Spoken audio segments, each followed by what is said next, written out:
This is Chris Kelly with your Peak Fitness glute bridge progression. All right, we begin with the glute bridge progression by just keeping the legs straight. In this position, we are in full hip extension, so it's a little bit easier to feel the glutes here. And this would be my starter progression because for a lot of people who cannot feel their glutes or feel their hamstrings or their quads excessively, we start in this position just to get a little bit of activation. So what I keep somebody to do is take their hands, put them on their butt cheeks. Now, I want you to tighten your left butt cheek into your hand, squeeze and hold. Now tighten your right butt cheek in your hand, squeeze and hold.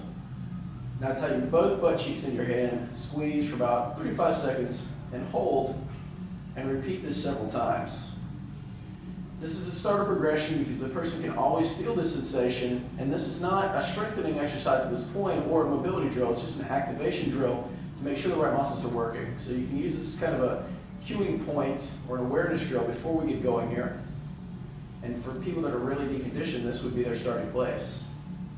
From here, the next step, keeping the hands on the butt, we bend the knees, we come up into hip extension, and we squeeze.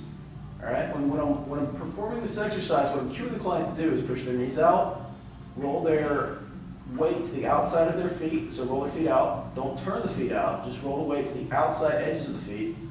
Hold for 2 to 3 seconds, squeeze your butt in your hands, come down. Just like that. From here, we progress to a single leg glute bridge. All right, we like to utilize a progression called a cook hip lift here. I'm just gonna hug one knee to my chest, like this. Push my butt up into the air. Hold for 1 or 2 seconds to come down.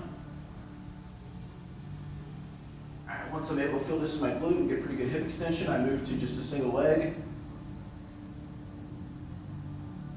All right, once we have a good connection with our glute as well as full extension of the hip, we can elevate the back on a chair, on a bench, or a table, and repeat the same progression with elevation. So this just increases the range of motion a little bit and makes it a little bit harder, a little bit more challenging, and requiring a bit more range of motion. For this drill, I recommend anywhere from 2 to 3 sets of 10 to 20 reps.